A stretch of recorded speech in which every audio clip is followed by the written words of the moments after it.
Amberes, 1610. En una casa burguesa frente al canal del Vapor, un hombre de 33 años acaba de empezar la obra de su vida. No el cuadro. La casa la está convirtiendo en una fábrica.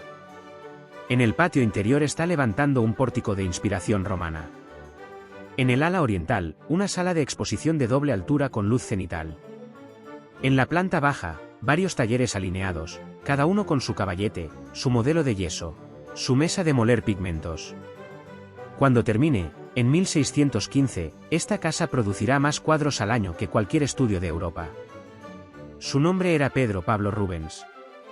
Y lo que tenéis que entender, antes de mirar un solo lienzo, es esto: Rubens no solo era un pintor, era una empresa.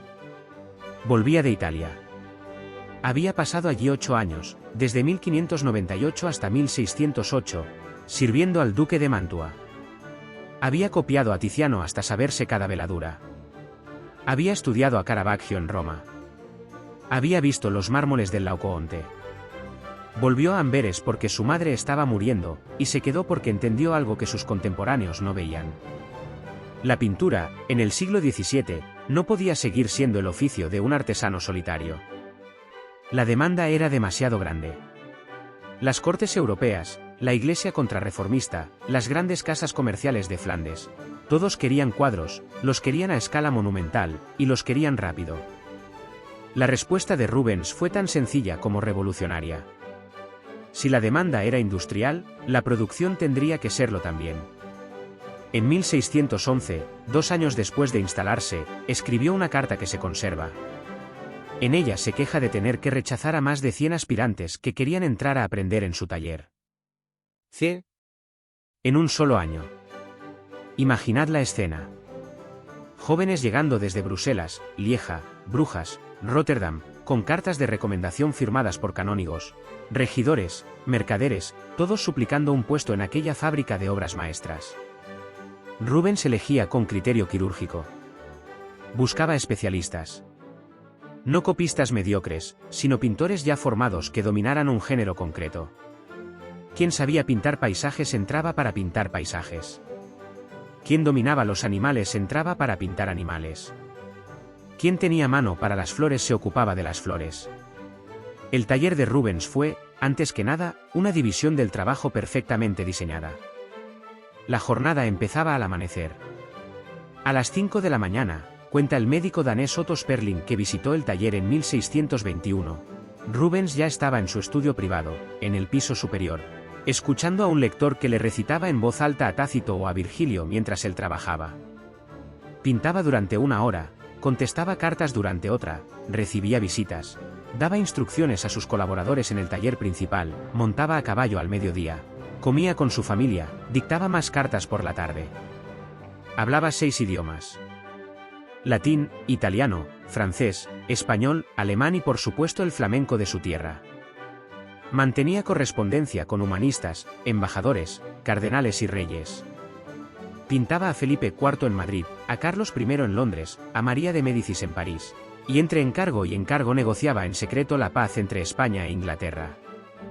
Le acompañó en esa misión diplomática, en 1629, un cuadro propio bajo el brazo, un regalo del rey Felipe al rey Carlos para suavizar las conversaciones. La pintura era política. Y Rubens lo entendía como nadie. Volvamos al taller. La forma en que se construía un cuadro en aquella casa de Amberes seguía un proceso de 5 fases que Rubens había codificado con precisión casi industrial.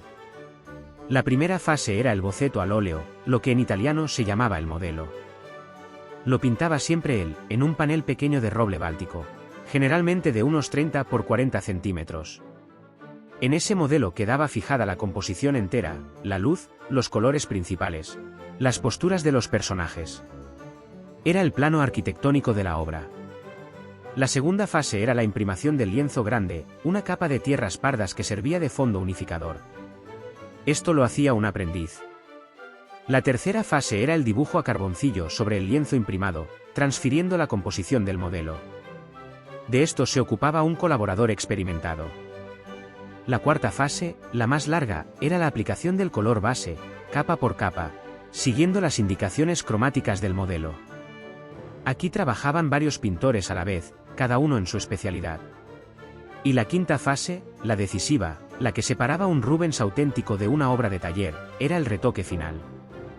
Las últimas veladuras. La pincelada que hacía cantar al cuadro. Esa fase la reservaba siempre para él.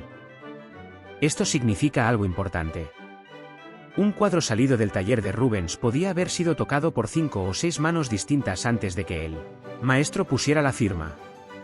Y lo más sorprendente es que él mismo lo decía abiertamente. En 1618, escribiendo al diplomático inglés Sir Dudley Carleton para venderle un lote de obras, Rubens detalla pieza por pieza el grado de su intervención. De este cuadro, escribe, todo es de mi mano. De este otro, el original lo hice yo, pero la copia es de un alumno y la retoqué entera. De aquel, las figuras están hechas por mi mejor discípulo, y yo las he repasado. Para Rubens y sus contemporáneos, esto no era engaño. Era un sistema de transparencia comercial. El precio variaba en función del porcentaje. Una obra enteramente de su mano costaba el doble que una del taller con retoque. Llegamos a los nombres. El censo de los pintores que trabajaron, en algún momento, bajo la dirección de Rubens entre 1609 y 1640 es largo. Pero hay 4 que merecen ser conocidos. El primero, y el más extraordinario, era un niño cuando entró en la casa. Antony van Dyck. Había nacido en Amberes en 1599, hijo de un próspero comerciante de telas. Tenía 10 años, cuando empezó a aprender pintura. A los 14 ya pintaba retratos firmados por él mismo. Y a los 17 entró formalmente en el taller de Rubens, donde permaneció hasta 1620. Esos 4 años cambiaron la pintura europea para siempre. Porque Van Dyck no era un alumno cualquiera. Tenía un don específico, casi sobrenatural, para pintar rostros y manos. Una sutileza en los carnaciones, una delicadeza en los dedos, una capacidad para captar la mirada de un modelo, que hasta el propio Rubens reconoció. Cuando un cliente importante encargaba un retrato, Rubens componía la figura, decidía la pose, pintaba el cuerpo, pero el rostro y las manos, muchas veces, los pintaba Van Dyck. Y aquí está el detalle incómodo que la historia del arte tardó 3 siglos en aceptar. Entre 1615 y 1620, varios cuadros vendidos como Rubens fueron en realidad pintados, en su práctica totalidad, por Van Dyck, con apenas un retoque del maestro al final. El comprador no lo sabía. El precio era de Rubens. Era el coste de pertenecer a la marca más prestigiosa de Europa.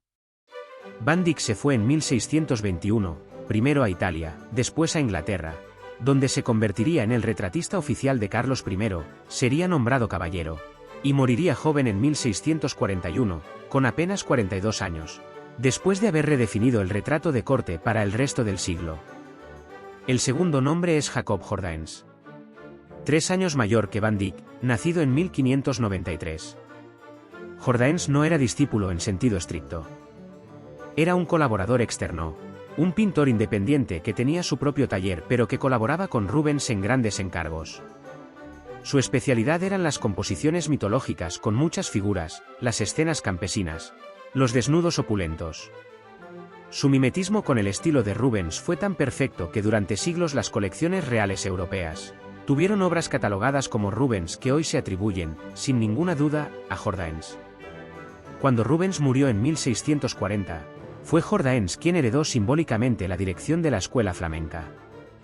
Vivió mucho tiempo, hasta 1678, y firmó miles de obras, pero su huella más invisible, y quizá la más valiosa, está en los lienzos del maestro donde su pincel pasó sin dejar nombre. El tercero. Franz Schneiders. Nacido en 1579, 2 años más joven que Rubens. Schneiders era un especialista. El especialista. Si en un cuadro de Rubens aparece un león, un perro, un jabalí, una rapaz, una pieza de caza colgada, una mesa con frutas, ese fragmento es casi con total seguridad de Franz Schneiders. Rubens le subcontrataba sistemáticamente la fauna y los bodegones. En la espectacular cacería del hipopótamo y el cocodrilo, que hoy cuelga en la antigua pinacoteca de Múnich, los animales son enteramente de Schneiders. En la caza del león, los felinos son suyos. En el reconocimiento de Filopemén, una obra que se conserva en el Prado, la mesa de bodegón con las aves, los pescados, las frutas y los recipientes de cobre está pintada al 100% por Schneiders. Rubens, en ese cuadro, se ocupó solamente de las figuras humanas. Su porcentaje de mano en el reconocimiento de Filopemén es de aproximadamente un 40%. Schneiders aportó el 60% restante. El cuarto nombre, y quizá el más sorprendente, es Jan Bruegel el Viejo.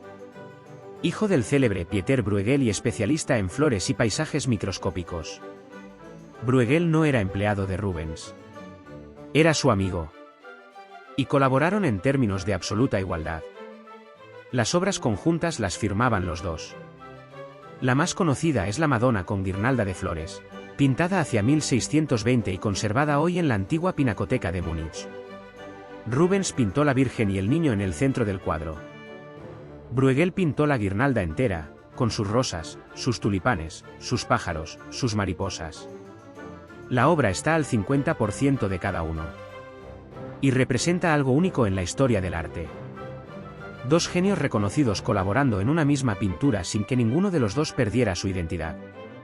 Pero esos cuatro nombres, Van Dyck, Jordaens, Schneiders y Bruegel, son solamente la primera fila. Detrás de ellos trabajaba toda una segunda generación de especialistas cuya huella aparece en docenas de cuadros, atribuidos hoy a Rubens. Erasmus Quellinus II, nacido en 1607, entró en el taller con poco más de 20 años y se especializó en ejecutar lienzos enteros a partir de los modelos del maestro. Algunas obras tardías de Rubens son casi enteramente de Quellinus, con apenas un retoque final del propio Rubens en los rostros principales. Cornelis de Vos, retratista de niños. Abraham Hansens, especialista en grandes figuras alegóricas. Justus van Egmond, que después de aprender en Amberes se marchó a París para convertirse en retratista de Luis XIV. Theodor van Tulden, que ayudó a Rubens en los enormes proyectos decorativos como la entrada del cardenal infante Fernando en Amberes, en 1635. Franz Wouters, que entró con 13 años y terminaría como pintor de cámara del emperador en Viena. Daniel Segers, jesuita y discípulo de Bruegel, que se convirtió en el especialista absoluto en guirnaldas florales. Paul de Vos, hermano de Cornelis, animalista junto a Schneiders. Pieter van Avond, especializado en figuras diminutas. Denys van Alslot, paisajista. Pieter Soutman, que fue grabador antes que pintor y que se encargó de difundir las composiciones del taller mediante estampas que circulaban por toda Europa, multiplicando el alcance de la marca Rubens hasta las cortes más alejadas.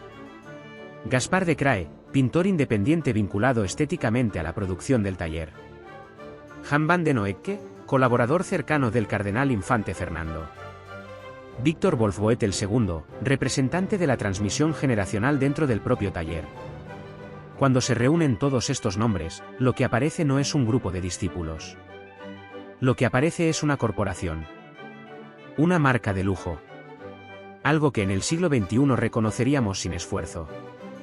Rubens funcionaba exactamente como funcionan hoy las casas de alta costura. Un director creativo, que es el dueño del estilo, marca la dirección con bocetos y supervisa la producción. Un equipo de especialistas ejecuta las prendas siguiendo el patrón. El nombre que aparece en la etiqueta no es el nombre del artesano que cosió las puntadas, sino el nombre de la marca que garantiza el estilo. Cuando un cliente del siglo XVII compraba un Rubens, no compraba necesariamente un cuadro pintado entero por Rubens. Compraba un cuadro garantizado por Rubens. Era exactamente la misma transacción. La pregunta inevitable, 400 años después, es la del porcentaje. ¿Cuánta mano hay del maestro en cada obra concreta? Esta es la pregunta que el Museo del Prado puso sobre la mesa en la exposición de 2024 a 2025, comisariada por Alejandro Vergara, jefe de pintura flamenca de la institución. Vergara y su equipo dedicaron años a aplicar el análisis técnico moderno, las radiografías, las reflectografías infrarrojas, los estudios pigmentarios, a la colección Rubens del Prado. El resultado es una tabla de porcentajes obra por obra, validada por el catálogo oficial titulado Rubens Workshop. Y los datos son los que son. Saturno devorando a su hijo, fechada en 1636, conservada en el Prado. Es 95% Rubens. Está pintada para la Torre de la Parada, El pabellón de caza de Felipe IV. Rubens recibió este encargo monumental cuando ya estaba enfermo de gota. Y aún así esta obra es enteramente suya, autógrafa, sin participación significativa del taller. La pincelada es brutal, gestual, casi expresionista para su época.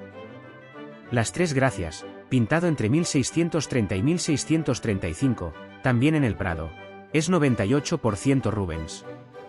Es una obra personal. Rubens la pintó para sí mismo, no por encargo, y la conservó en su casa hasta su muerte. La modelo de la gracia central, la del rostro vuelto hacia el espectador, es Helen Foreman, su segunda esposa, con quien se casó en 1630 cuando ella tenía 16 años y él 53. El 2% restante del cuadro, los elementos secundarios del paisaje del fondo, podrían ser de un colaborador menor. El Jardín del Amor, hacia 1633, también en el Prado, es 95% Rubens. Otra obra personal. Representa una fiesta cortesana en los jardines de su propia casa de Amberes, con su esposa Helen, sus hijos y sus amigos como modelos.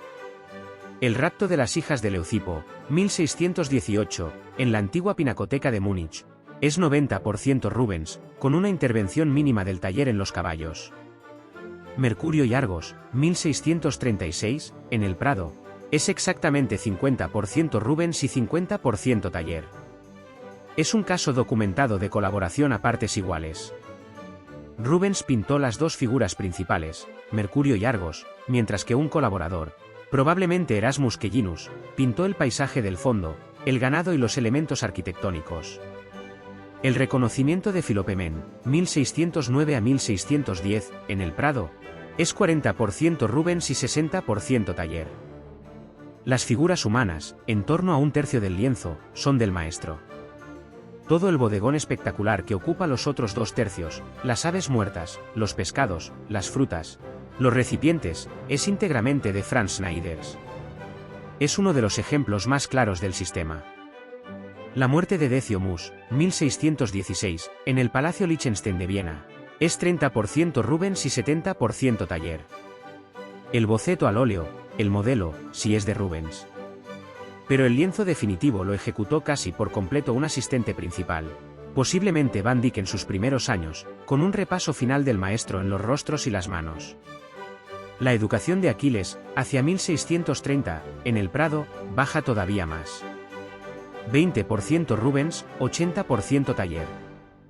Es una obra atribuida principalmente a Erasmus Quellinus el II, ejecutada según un modelo previo del maestro, con un retoque mínimo final del propio Rubens. Demócrito, 1636 a 1639, en el Prado, es la cifra más baja. 5% Rubens, 95% taller. Es prácticamente una obra de taller con apenas la firma del maestro. Pintada por un colaborador anónimo a partir de un boceto, y vendida al rey Felipe IV como parte del lote de la Torre de la Parada. Si miráis Demócrito al lado de Saturno, ambos del mismo año, ambos del mismo encargo, la diferencia técnica entre el 5% y el 95% es perfectamente visible. La textura, la economía de pinceladas, la vibración del color en los rostros, todo es distinto. Y queda un caso especial. Sansón y Dalila, fechado en 1609 a 1610, conservado en la National Gallery de Londres y comprado por la institución en 1980 por 2,5 millones de libras. Durante 40 años fue una de las joyas de la colección y se vendía como autógrafo total de Rubens. En 1997, un grupo de especialistas empezó a publicar dudas sobre su autenticidad. Y en 2021, la empresa suiza Art Recognition, especializada en autenticación pictórica mediante inteligencia artificial, aplicó un algoritmo de aprendizaje profundo al análisis del lienzo. El veredicto fue demoledor. 92% de probabilidad de que el cuadro no sea de Rubens. La National Gallery sostiene su atribución. La empresa suiza, y un sector creciente de la crítica, sostienen lo contrario. Un paper académico publicado en noviembre de 2025, en el archivo abierto de la Universidad de Cornell, ha reforzado los argumentos tecnológicos. El debate sigue abierto. En 1628, Rubens viajó a Madrid en una misión diplomática. Tenía 51 años, era el pintor más célebre de Europa, y permaneció en la corte de Felipe IV durante casi un año. En el Alcázar conoció a un sevillano de 29 años, recién nombrado pintor de cámara, callado, intenso, con un dominio extraordinario del color pero muy poca experiencia internacional. Su nombre era Diego Velázquez. Rubens copió en aquellos meses, en presencia de Velázquez, varios cuadros de Tiziano que había en la colección real. La copia de Adán y Eva, que se conserva, es una lección magistral de cómo el color veneciano y la pincelada italiana podían superar al dibujo nórdico. Velázquez, según todas las fuentes, asistía a aquellas sesiones en silencio, observando. Cuando Rubens se marchó, Velázquez pidió al rey permiso para viajar a Italia. Lo obtuvo, y partió. Volvería convertido en otro pintor. Rubens no fue su maestro. Pero le mostró, en pocos meses, el camino que llevaba años intuyendo. Rubens murió en su casa de Amberes el 30 de mayo de 1640. Tenía 62 años. La gota, que le había atormentado durante la última década, terminó afectando al corazón. Dejó a Helen Forman con 5 hijos, una fortuna considerable, una colección de arte personal valorada en más de 100.000 florines, y un taller en plena producción. Jordaens heredó simbólicamente la primera posición. Van Dyck murió un año después en Londres. Snyder siguió pintando hasta 1657. Bruegel ya había muerto en 1625. La generación entera de la pintura flamenca, formada o influida por aquella casa del Canal del Vapor, sostuvo el prestigio del barroco europeo durante el resto del siglo.